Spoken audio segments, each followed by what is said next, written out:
Today on the Stay at Home Chef, I'm showing you how to make Southwestern Caprese Bites. I'm sure you're familiar with classic caprese with the mozzarella, basil, and tomato and a little bit of balsamic vinegar.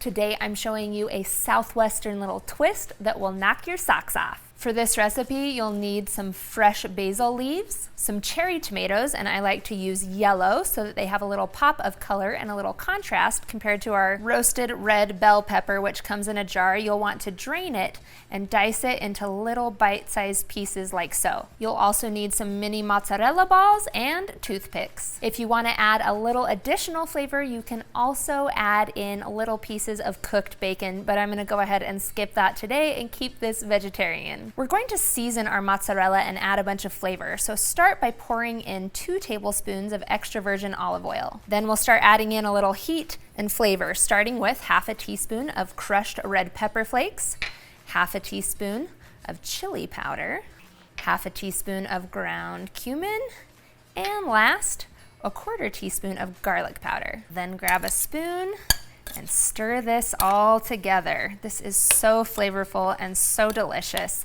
You are totally going to love it. Whenever I serve these at a party, they are the first thing to go. They are addictingly delicious and the perfect little snack. When you're ready to assemble, grab a toothpick.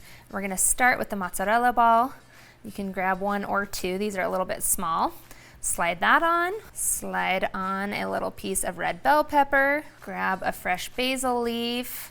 Mine are nice and small, so they fit perfectly, and slide that on, and then finish by sliding on that little cherry tomato on the bottom. And that's it. You have a little bite of delicious, which is the perfect appetizer. Now, if you wanted to serve it all together and not do little individual bites, you could also toss this all together in a bowl and make it more like a salad. You could also finish it off with a little drizzle of balsamic vinegar. It's one perfect bite. And it is so good.